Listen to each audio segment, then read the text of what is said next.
नमस्कार, आप देख रहे हैं न्यूज इंडिया, आपके साथ मैं हूं अभिषेक। झारखंड, जहां 2 चरणों में वोट डाले गए, कुल 81 विधानसभा सीटें हैं, 2 चरण में मतदान हुआ। और झारखंड की अगर बात करें तो कल जो दूसरे चरण के तहत वोट डाले गए, वहां 38 सीटों पर लगभग 68.5% मतदान हुआ। 68.45% वोट डाले गए। पहले चरण में 66.48% वोट पड़े थे। झारखंड में 81 सीटों पर 2 चरणों में वोटिंग खत्म होने के बाद अब इंतजार है 23 नवंबर का, जब नतीजे आएंगे। लेकिन नतीजों से पहले एग्जिट पोल के आंकड़े सामने हैं। ज्यादातर एग्जिट पोल के नतीजों में एनडीए का पलड़ा भारी नजर आ रहा है। कुछ एग्जिट पोल आईएनडीआईए गठबंधन को बढ़त मिलने का अनुमान भी जता रहे हैं। चलिए सिलसिलेवार तरीके से आपको बताते हैं कि विधानसभा में किसका पलड़ा भारी रह सकता है। हालांकि ये एग्जिट पोल है, कौन किस रीजन में बढ़त बनाता हुआ दिख रहा है। झारखंड के एग्जिट पोल में ज्यादातर पोल में एनडीए की सरकार बनने का अनुमान है। 3 एग्जिट पोल में इंडिया गठबंधन की वापसी का अनुमान लगाया गया है। 2 एग्जिट पोल्स में हंग असेंबली के आसार दिख रहे हैं। चलिए तो ग्राफिक्स के जरिए आपको बताने की कोशिश करते हैं कि स्थिति जो है वो क्या दिख रही है। अगर आप देखें तो कुल 81 विधानसभा सीटें हैं। न्यूज इंडिया यानी हमने जो सर्वे किया है उसके मुताबिक 38 से 44 सीटें एनडीए के खाते में जाती हुई दिख रही हैं, यानी सरकार लगभग बनाती हुई एनडीए दिख रही है। अब इंडिया अलायंस की बात करें तो 33 से 37 सीटें यानी बहुमत के आंकड़े से बहुत दूर रह जा रही है आईएनडीआईए गठबंधन। अदर्स के खाते में 2 से 4 सीटें जाती हुई दिख रही हैं। अब एक्सिस माई इंडिया के अगर सर्वे को देखें तो एक्सिस माई इंडिया यह कहता है कि एनडीए को महज 25 सीटें ही झारखंड में मिलने वाली हैं, यानी बहुमत के आंकड़े से बहुत दूर एनडीए अलायंस रह रहा है। जबकि आईएनडीआईए गठबंधन की अगर बात कर ली जाए तो आईएनडीआईए गठबंधन 53 सीटें यानी बहुमत के आंकड़े से लगभग, अगर आप देखें तो लगभग 11 सीटें ज्यादा आती हुई नजर आ रही हैं। ये जो सर्वे है वो एग्जिट पोल है। लगातार हम आपको बता रहे हैं कि ये एग्जिट पोल है। एग्जैक्ट पोल क्या होगा वो पता चलेगा 2 दिन बाद, यानी कि 23 तारीख को। अदर्स के खाते में 3 सीटें। अब अगर आप देखें तो सी वोटर्स का सर्वे यह कहता है कि 36 सीटें जो हैं वो एनडीए के खाते में, यानी कि एनडीए सबसे बड़ा गठबंधन बनकर के उभरेगा, लेकिन बहुमत के आंकड़े से लगभग 6 सीट पीछे दिख रहा है। जबकि बात अगर आईएनडीआईए अलायंस की करें तो महज 26 सीटें आती हुई नजर आ रही हैं, यानी कि बहुमत के आंकड़े से बहुत दूर, यानी कि किसी की सरकार यहां पर बनती नजर नहीं आ रही है। अगर सी वोटर्स के सर्वे को देखें तो अदर्स का जो यहां पे रोल है वो सबसे ज्यादा अहम हो जाएगा। अगर यह स्थिति रहती है तो सी वोटर्स के एग्जिट पोल को हम माने तो सबसे ज्यादा अहम भूमिका अदर्स की होगी, जो 19 सीटें जीत करके आ रहे हैं। यह एग्जिट पोल है, बार बार मैं कह रहा हूं यह एग्जिट पोल है। अब अगर आप देखें तो टाइम्स नाउ का जो सर्वे है उसमें 40 से 44 सीटें एनडीए गठबंधन को आती हुई दिख रही हैं। वहीं 30 से 40 सीटें जो हैं इंडिया अलायंस के पास, और 1 सीट महज जो है वो अदर्स के खाते में। अब पोल ऑफ पोल्स ये कहते हैं कि 33 से 42 एनडीए के खाते में, यानी कि जो बहुमत का आंकड़ा है, अगर मैक्सिमम पे जाते हैं तो बहुमत के आंकड़े को एनडीए टच करता है। वहीं अगर दूसरी तरफ बात कर ली जाए आईएनडीआईए अलायंस की तो वो बहुत पीछे रह जाता है। इसके बाद अगर देखिए पीपुल्स पल्स का जो सर्वे आया है, 44 से 53 सीटें एनडीए के खाते में, 25 से 37 सीटें आईएनडीआई के खाते में, और अदर्स के खाते में 5 से 9 सीटें आती हुई दिख रही हैं। चाणक्य स्ट्रैटेजी ने जो सर्वे किया है उसमें 45 से 50 सीटें बहुमत के आंकड़े को पार करता हुआ एनडीए यहां पर दिख रहा है। 35 से 38 सीटें इंडिया अलायंस को, 3 से 5 अदर्स के खाते में। वहीं पर पी मार्क को देखें तो पी मार्क ये कहता है कि 31 से 40 सीटें जो हैं वो एनडीए को मिलती दिख रही हैं, जबकि 37 से 47 सीटें जो हैं वो आती दिख रही हैं आईएनडीआईए अलायंस को। यानी कि पी मार्क ये कहता है कि सरकार इंडिया अलायंस की बनेगी झारखंड में, वहीं अदर्स का खाता नहीं खुलता हुआ दिख रहा है। अब अगर आगे आते हैं तो न्यूज 18 मैट्रीज का सर्वे यह कहता है कि 42 से 47 सीटें जो हैं वो एनडीए के खाते में आएंगी, यानी सरकार बनाने में कोई दिक्कत नहीं होने वाली है अगर हम न्यूज 18 को माने तो। वहीं इंडिया अलायंस के खाते में 25 से 30 सीटें, अदर्स के खाते में 1 से 4 सीटें, यानी कि सरकार अगर कोई बना रहा है तो वो एनडीए गठबंधन बना रहा है, यह न्यूज 18 मैट्रीज का सर्वे कहता है। वहीं IANS मैट्रीज का सर्वे यह कहता है कि 45 से 50 सीटें, यानी बहुमत के आंकड़े से बहुत आगे निकलता हुआ एनडीए अलायंस दिख रहा है, जबकि 18 से 25 सीटें जो हैं वो INDIA के खाते में आती हुई दिख रही हैं और माफ कीजिएगा 1 सीट जो है वो अदर्स के खाते में। वहीं लोकपाल के सर्वे को अगर हम माने तो लोकपाल का सर्वे यह कहता है कि 36 से 39, यानी बहुमत के आंकड़े से पीछे एनडीए अलायंस दिख रहा है। 41 से 44 सीटें जो हैं वो इंडिया अलायंस को, यानी कि जेएमएम कांग्रेस वापसी करती हुई दिख रही है अगर लोकमत को हम माने तो। यह स्थिति है और ये पोल ऑफ पोल्स यही बता रहे हैं कि एनडीए अलायंस जो है वो यहां पर बेहतर करता हुआ दिख रहा है। पोल ऑफ पोल्स को अगर हम देखें, सभी को मिला करके अगर हम आंकड़ा देखें तो ये स्थिति जो है वो बेहतर है एनडीए के लिए।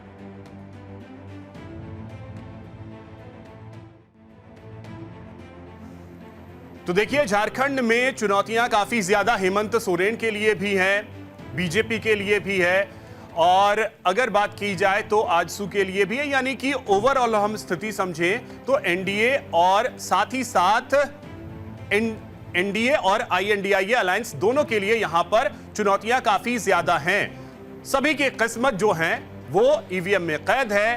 भाग्य का फैसला 23 नवंबर को होगा, जब एग्जैक्ट पोल क्या है उसके आंकड़े सामने आएंगे। एग्जिट पोल जो बता रहे हैं उसके मुताबिक जो 81 विधानसभा सीटें हैं झारखंड में, बहुमत का आंकड़ा जो है वो 42 सीटों की जरूरत है। एनडीए की बात करें तो बीजेपी सबसे ज्यादा 69 सीटों पर यहां पर मैदान में चुनाव लड़ रही है। आजसू को 10 सीट मिले, लोजपा, रामविलास और जदयू एक एक सीट पर यहां चुनाव लड़ रहे हैं। दूसरी ओर INDIA गठबंधन की बात करें तो झारखंड मुक्ति मोर्चा सबसे ज्यादा 44 सीटों पर चुनाव लड़ रही है, कांग्रेस 30 सीटों पर, राष्ट्रीय जनता दल 5 और लेफ्ट पार्टी यहां पर 7 है जो 2 सीटों पर चुनाव लड़ रही है। वहीं झारखंड विधानसभा चुनाव को लेकर के जो स्थिति हमने आपको बताई कि बीजेपी 69 सीटों पर चुनाव लड़ रही है। लोक जनशक्ति पार्टी रामविलास की बात करें तो 1 सीट पर चुनाव लड़ रही है। आजसू 10 सीट पर, जबकि जेडीयू 1 सीट पर। यह एनडीए की स्थिति है, यानी एनडीए अलायंस में बीजेपी सबसे ज्यादा 69 सीटों पर, आजसू 10 सीट, लोक जनशक्ति पार्टी 1 सीट, रामविलास जो है। इसके अलावा इंडिया गठबंधन की बात करें तो जेएमएम 44 सीटों पर, आरजेडी को 5 सीट मिले हैं, कांग्रेस के खाते में 30 सीट हैं और लेफ्ट 2 सीटों पर चुनाव लड़ रही है। यह INDIA गठबंधन का आंकड़ा है। अब जीत किसे मिलेगी और किसे हार, यह तय होगा 23 तारीख को। उससे पहले जो एग्जिट पोल बता रहे हैं उसमें मैक्सिमम एग्जिट पोल यह कहते हैं कि यहां पर एनडीए की सरकार बनेगी। 3 एग्जिट पोल यह बता रहे हैं कि एक बार फिर से INDIA अलायंस यहां पर सरकार बनाएगी। अब झारखंड में रीजन वाइज किस पार्टी की स्थिति क्या है, जरा उसे भी आपको दिखाते हैं। न्यूज इंडिया का एग्जिट पोल यह कहता है कि झारखंड में जो कुल 81 विधानसभा सीटें हैं, रीजन वाइज अगर आप थोड़ा सा आंकड़ों को समझें तो पलामू रीजन में 9 सीटें आती हैं, बीजेपी 4 से 5 सीटें जीत सकती है, जेएमएम 5 से 6 सीटें जाने का अनुमान है। ये रीजन वाइज आपको दिखा रहे हैं। कोल्हान पिछले वक्त में काफी ज्यादा चर्चा में रहा है चंपाई सोरेन के कारण। चंपाई सोरेन को यहां का टाइगर कहा जाता है। 14 सीटें आती हैं, 6 से 7 सीटें यहां पर जीतती हुई बीजेपी नजर आ रही है। तो ये देखिए, चंपाई सोरेन के आने का भी ज्यादा असर नहीं हो रहा है, कम से कम ये आंकड़े यही बता रहे हैं। 7 से 8 सीटें जेएमएम के खाते में, अन्य के खाते में 1 सीट जाती हुई दिख रही है। कोयलांचल की अगर बात करें तो यहां पर 16 सीटें आती हैं, 9 से 10 सीटें यहां पर बीजेपी मजबूत नजर आ रही है। 9 से 10 सीटें बीजेपी के खाते में, जेएमएम के खाते में 4 से 5 सीटें जाती हुई दिख रही हैं, अन्य के खाते में 2 से 3। संथाल परगना की अगर बात कर लें, संथाल परगना को लेकर के भी इस बार चुनाव में काफी ज्यादा चर्चा होती रही कि इसे अलग से केंद्र शासित प्रदेश बनाया जाए। तो ऐसे में यहां क्या स्थिति है, तो देखिए 18 सीटें यहां पर हैं, 8 से 9 सीटें बीजेपी के खाते में जाती हुई दिख रही हैं, 9 से 10 सीटें जेएमएम के खाते में, 1 सीट अन्य के खाते में जाती हुई दिख रही है। दक्षिणी छोटा नागपुर अगर चलें तो 11 सीटें यहां आती हैं, 4 से 5 सीटें बीजेपी के खाते में जाती हुई दिख रही हैं, 5 से 6 सीटें जेएमएम के खाते में और 1 से 2 सीट जो है वो अन्य के खाते में यहां पर जाती हुई दिख रही है। उत्तरी छोटा नागपुर चलें तो यहां पर 13 सीटें आती हैं, 5 से 6 सीटें जो हैं वो बीजेपी के खाते में आ सकती हैं, ये एग्जिट पोल बता रहे हैं। 6 से 7 सीटें जो हैं वो जेएमएम के खाते में जा सकती हैं, ये एग्जिट पोल बता रहा है।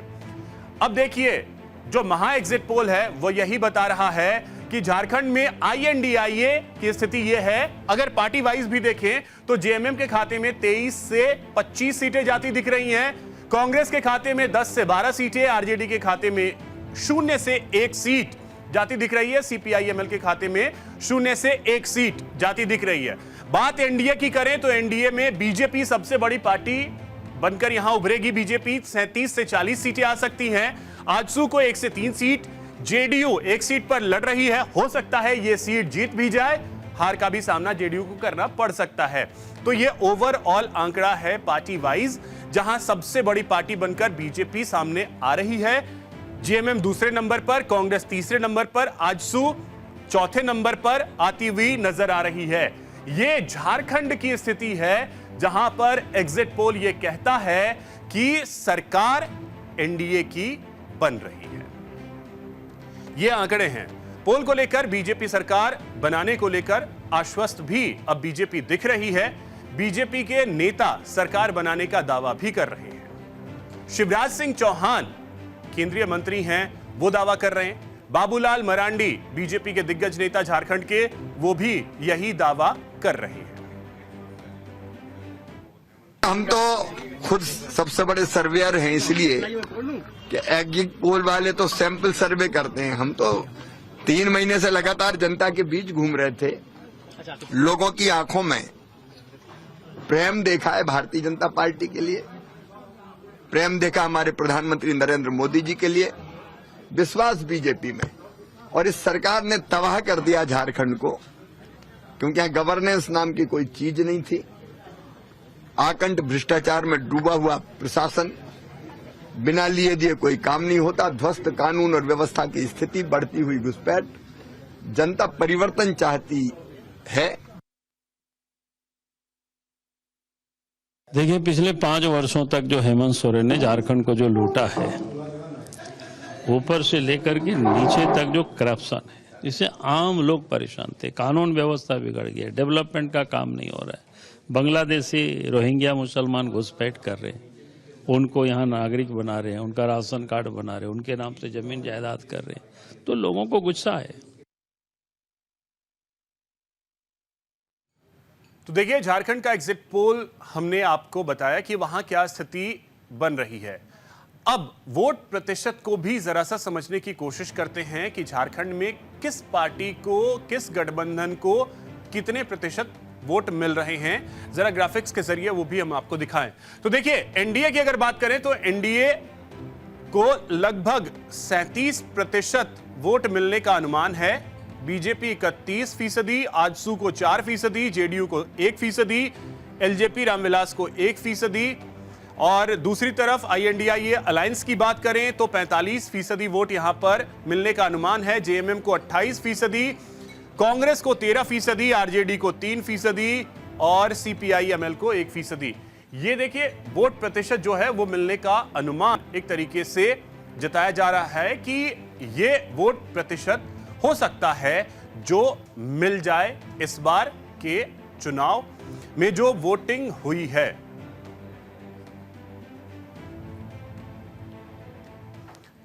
तो देखिए अब थोड़ा सा यह भी समझने की जरूरत है कि झारखंड में आखिर मुख्यमंत्री का चेहरा कौन हो सकता है, कौन है मुख्यमंत्री के तौर पर सबसे फेवरेट। तो अगर एनडीए के नेताओं में बात कर ले तो बाबूलाल मरांडी को सबसे ज्यादा लोग पसंद कर रहे हैं। 13% लोग ये चाहते हैं कि बाबूलाल मरांडी जो हैं वो मुख्यमंत्री बने। चंपई सोरेन की बात करें तो 7% लोग ये चाहते हैं कि चंपई सोरेन एक बार फिर से सीएम बने। रघुवर दास 3% लोग रघुवर दास को भी पसंद कर रहे हैं कि वो सीएम बने। वहीं अर्जुन मुंडा की बात कर ली जाए तो 1% लोगों की चाहत यह भी है कि अर्जुन मुंडा ही झारखंड के मुख्यमंत्री बने। तो ये एनडीए के नेताओं की स्थिति है जहां माई एक्सिस इंडिया एग्जिट पोल में ये स्थिति आई। अब अगर आईएनडीआई के नेताओं में देखें तो सुदेश महतो को 1% लोग चाहते हैं कि वो सीएम बन जाएं, जबकि हेमंत सोरेन जो वर्तमान में मुख्यमंत्री हैं, जेएमएम के दिग्गज नेता, 41% लोग ये चाहते हैं कि हेमंत सोरेन ही प्रदेश के मुख्यमंत्री बने। वहीं कल्पना सोरेन जो हेमंत सोरेन की पत्नी हैं, 1% लोग इनके फेवर में भी हैं। टाइगर जयराम महतो की बात करें तो 7% लोग ये चाहते हैं कि टाइगर जयराम महतो जो हैं वो मुख्यमंत्री बने। ये माई एक्सिस इंडिया एग्जिट पोल के आंकड़े हैं। इतने फीसदी लोग ये चाहते हैं कि मुख्यमंत्री ये चेहरा हो। तो ये स्थिति जो है वो हमने आपको झारखंड की दिखाई, जहां पर कई आंकड़े ये बता रहे हैं कि एनडीए की जीत होगी, कई आंकड़े ये बता रहे हैं कि इंडिया अलायंस की जीत होगी। जीत आखिर होगी किसकी, ये 23 तारीख को पता चल जाएगा। अब झारखंड के बाद रुख करते हैं महाराष्ट्र की। महाराष्ट्र की 288 सीटों पर एक ही चरण में वोट डाले गए। महाराष्ट्र में इस बार वोटरों में पिछली बार से ज्यादा उत्साह दिखा। 288 विधानसभा सीटों पर 65.11% वोट पड़े। 2019 के विधानसभा चुनाव में 61.4% मतदान हुआ था। महाराष्ट्र में पिछले चुनाव से इस बार ज्यादा मतदान हुआ है। ऐसे में सबसे बड़ा सवाल है कि क्या 4% ज्यादा वोटिंग महायुति का खेल बिगाड़ेगी या फिर महाविकास अघाड़ी की सत्ता में वापसी करवाएगी? यह बहुत बड़ा सवाल है। अब एग्जिट पोल के जरिए हम आपको आंकड़े बता दें कि क्या स्थिति बनती हुई दिख रही है। देखिए, जो आंकड़े सामने आए हैं उसके मुताबिक अगर आप समझें तो चाणक्य स्ट्रेटजी ये कहता है कि 152 से 160 सीटें यानी बहुमत के आंकड़े को पार करता हुआ महायुति दिख रहा है। 130 से 138 सीटें महाविकास अघाड़ी के खाते में। पी मार्क ये कहता है कि 137 से 157 यानी बहुमत के आंकड़े को छूता हुआ दिख रहा है महायुति। 126 से 146 महाविकास अघाड़ी जो है अगर मैक्सिमम पे जाता है 146 तो बहुमत का आंकड़ा वो भी आता हुआ दिख रहा है, यानी बहुमत के आंकड़े से महाविकास अघाड़ी भी ज्यादा दूर नहीं है। पीपल्स पल्स ये कहता है कि 175 से 195 यानी कि क्लीन स्वीप करता हुआ महायुति यहां पर दिख रहा है। अगर हम पीपल्स पल्स को माने तो 85 से 112 सीटें महाविकास अघाड़ी के खाते में आती हुई दिख रही हैं। पोल डायरी ये कहता है कि 122 से 186 सीटें जो हैं वो महायुति के खाते में आ सकती हैं। महाविकास अघाड़ी के खाते में 69 से 121 सीटें आती हुई नजर आ रही हैं। लोकपाल ये कहता है कि 115 से 128 सीटें जो है वो महायुति के खाते में और 151 से 162 यानी कि बहुमत के आंकड़े को महाविकास अघाड़ी छू लेगा, उससे आगे निकलेगा, इसमें कहीं कोई संशय नहीं है। ये अलग अलग एग्जिट पोल जो हैं वो ये आंकड़े बता रहे हैं कि क्या स्थिति जो है वो महाराष्ट्र की रहने वाली है। लेकिन बार बार हम आपको कह रहे हैं कि ये एग्जिट पोल है, इसमें बदलाव पूरी तरीके से संभव है, क्योंकि एग्जिट पोल क्या है वो 23 को पता चलेगा। न्यूज इंडिया यानी हमने जो एग्जिट पोल किया उसके मुताबिक 140 से 155 सीटें महायुति, 122 से 135 सीटें महाविकास अघाड़ी के खाते में आती हुई दिख रही हैं। न्यूज 18 मैट्रीज का यह सर्वे है, 150 से 170 सीटें आती दिख रही हैं। 110 से 130 सीटें महाविकास अघाड़ी के खाते में जाती दिख रही हैं। टाइम्स नाउ जेवीसी का सर्वे है, 159 सीटें महायुति को और 116 सीटें महाविकास अघाड़ी को आती हुई दिख रही हैं। इसके अलावा एबीपी मैट्रिक्स का सर्वे जो है 150 से 170 सीटें आती हुई दिख रही हैं महायुति को, और 110 से 113 सीटें जो हैं वो आती हुई दिख रही हैं महाविकास अघाड़ी को।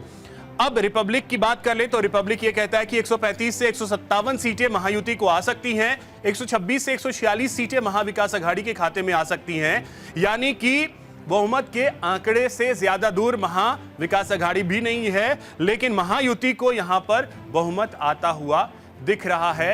ये एग्जिट पोल हैं, ये एग्जिट पोल बता रहे हैं कि महाराष्ट्र में क्या स्थिति रहने वाली है।